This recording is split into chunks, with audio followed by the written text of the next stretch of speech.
Meteorología dinámica.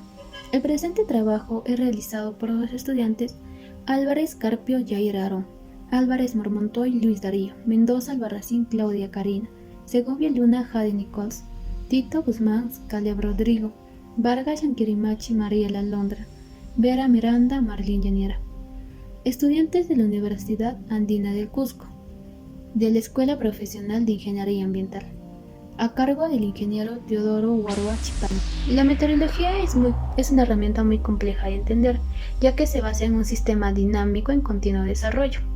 Este nos ayuda alarmando a las poblaciones sobre los fenómenos extremos, como los huracanes y las tormentas, pudiendo así salvar vidas.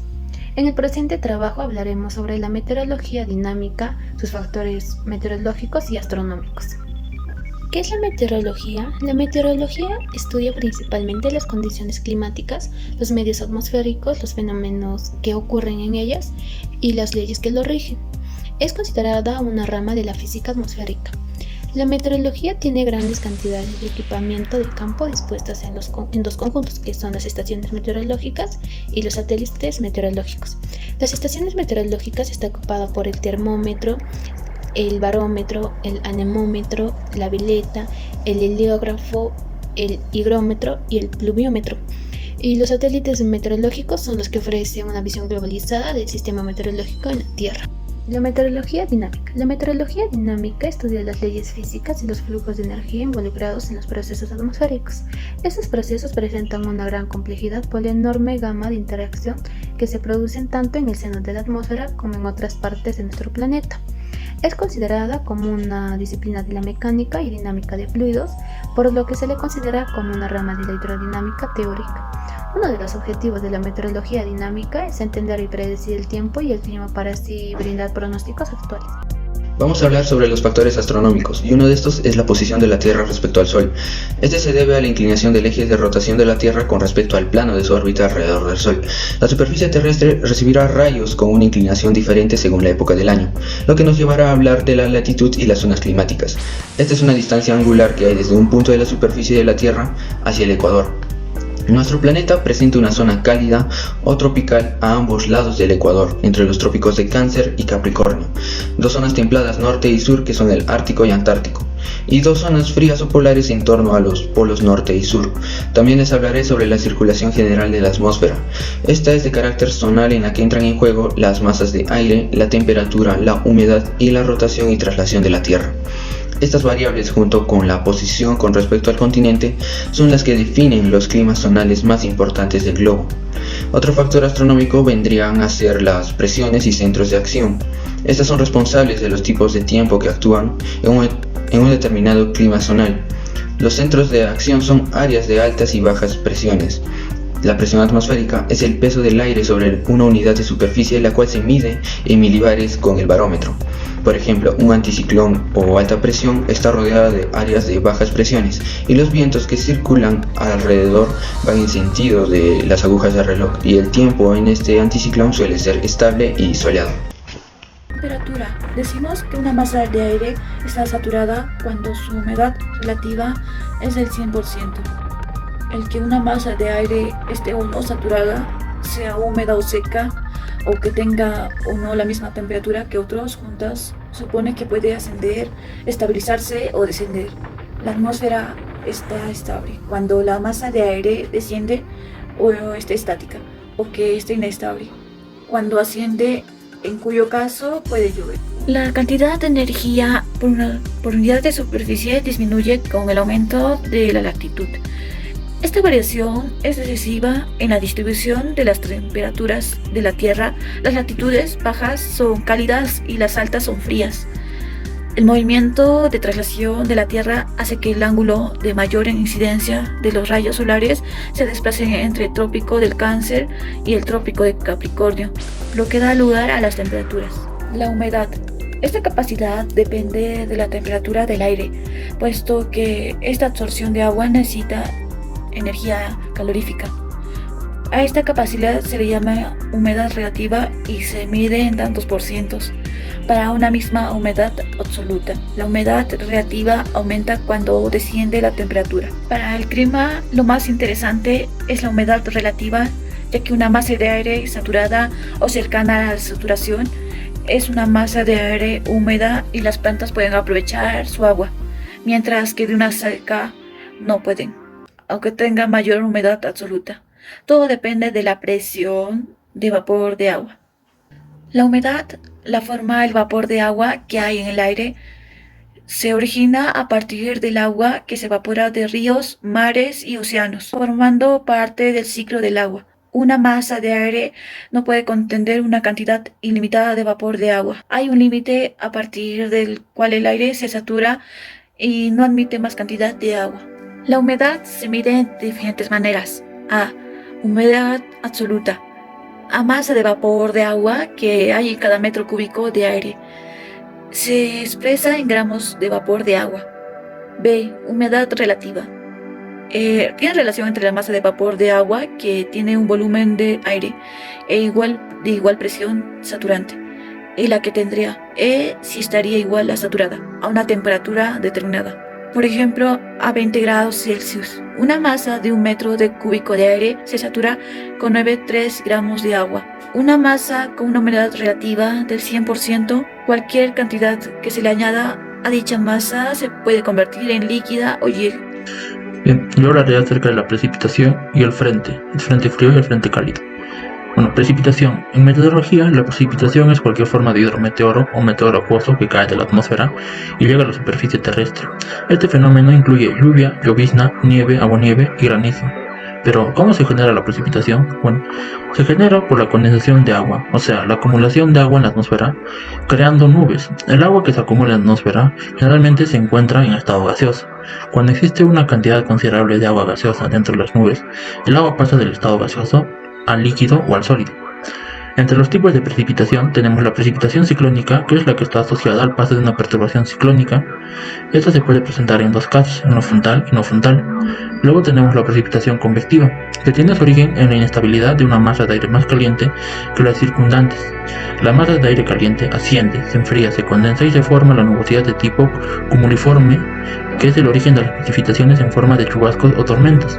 Y por último tendremos la precipitación orográfica, que es aquella que tiene su origen en el ascenso de una masa de aire forzado por una barrera orográfica o montañosa. Bien, pasemos a hablar del frente frío y frente cálido. El frente frío. Un frente frío se define como la vanguardia de una masa más fría de aire que se mueve hacia adelante como un frente y sustituye una masa de aire más caliente a nivel del suelo, levantándolo. Su origen es entre los centros de alta y baja presión. Las diferencias de presión hacen que el flujo de aire desde el centro de alta al centro de baja presión. Normalmente el aire más frío del centro de alta presión fluye hacia el centro de baja presión, donde se levanta el aire caliente. Y el frente cálido. Un frente cálido se define como la vanguardia de una masa de aire cálido que se mueve hacia adelante como un frente. Se desliza sobre una masa de aire más frío y la sustituye por su expulsión. Contrariamente al aire frío, la frontera entre las dos masas de aire es menos visible, ya que se produce una distancia más grande, y su origen del frente cálido se debe a la reunión de aire tropical con el aire polar frío. Nubes es un conjunto de finas partículas de agua en estado líquido o sólido, que forman masas de espesor, color y formas variables. En la clasificación básica de las nubes vamos a encontrar nubes altas, medianas, bajas y de desarrollo vertical. En nubes altas que no dejan lluvia aparecen entre los 5 y 13 kilómetros de altitud. En esos niveles las temperaturas son tan bajas que el vapor de agua se convierte directamente en cristales de hielo. Las cirrus, que tienen bandanas delgadas, finas y tienen una forma de cola de caballo al final. Las cirrocúmulos, que se forman a partir de las cirrus, y las cirrostratos, que están formadas por unidades muy pequeñas de aspecto redondeado en vez de fibrosas. Las cirrostratos, que cubren gran extensión del cielo, pero son finas y dejan pasar al sol, a veces formando cielos halos. Las nubes medias se sitúan entre los 2 y 6 kilómetros de altitud. Son nubes más densas y de aspecto grisáceo, y en muchos casos de lluvia o nieve. Precipitaciones que caen de manera continua y más o menos son suaves. Altocúmulos. Son globulares o arrollamientos sin capas o parches que están distribuidas en el cielo más o menos regularmente. Las altocúmulas lenticulares, que son estacionarias y se forman a grandes altitudes en zonas montañosas. Este tipo de nubes se aíslan de las demás y más o menos las recordamos como ovnis, lentes o almendras. Las altoestratos, que tienen una gran lámina grisácea y podemos ver el sol a través de este tipo de nubes. Las asperitas, que es una rara formación nubosa, tienen una estructura bien definida de onda en la parte inferior de esta nube. La nimbostrato, que cubre completamente el cielo, son densas y están asociadas a precipitaciones moderadas o fuertes. En nubes bajas, estas se encuentran por debajo de los 2 kilómetros de altitud, dan llovizna o algún tipo de lluvia débil. Encontramos la estratocúmulos, que es una nube grande, que es más o menos redondeada. Tiene capas de nubes grises o blanquecinas y tiene partes oscuras. La stratus, que son esencialmente niebla, que están por encima del nivel cero y son de color ni gris negruzco hasta blanquecino. En las de desarrollo vertical, estas comienzan su crecimiento en niveles bajos y conforme van creciendo alcanzan niveles medios o altos de gran desarrollo vertical. Encontramos las cúmulos, que son de bordes claramente definidos y tienen un aspecto parecido al algodón. Estos nos indican un buen clima. Las cumulonimbus, que son nubes oscuras que forman un frente muy alto y suelen producir precipitaciones intensas y tormentas eléctricas. En las precipitaciones vamos a encontrar las formas de precipitaciones. Primero, la lluvia, que es una precipitación acuosa en forma de gotas. La llovizna, que es una lluvia de gotas muy menudas que caen suavemente. La neblina, que es una precipitación mucho más tenue que la llovizna.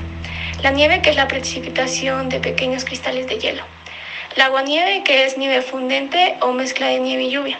Y por último, la lluvia helada, que se produce cuando la temperatura en el nivel de las nubes son negativas y las gotas de lluvia están sobreenfriadas. Bueno, yo voy a hablar sobre el viento. Es la compensación de las diferencias de la presión atmosférica entre dos puntos, es decir, entre una alta y una baja presión, que es producido por el calentamiento, que conlleva a un aumento del volumen del aire que nos rodea. Y como lógicamente este calentamiento es desigual entre diferentes zonas, porque el Sol no indice de la misma manera en todos los puntos de la Tierra, al final tenemos como resultado masas de aire con diferentes presiones atmosféricas. Clasificación de los vientos. Los vientos globales son las líneas generales del movimiento del viento en el mundo, ya que se generan por la diferencia de calor en las grandes masas de la Tierra y el agua. Vientos estacionales. Las estaciones se forman por el giro de la Tierra según se acerca al Sol.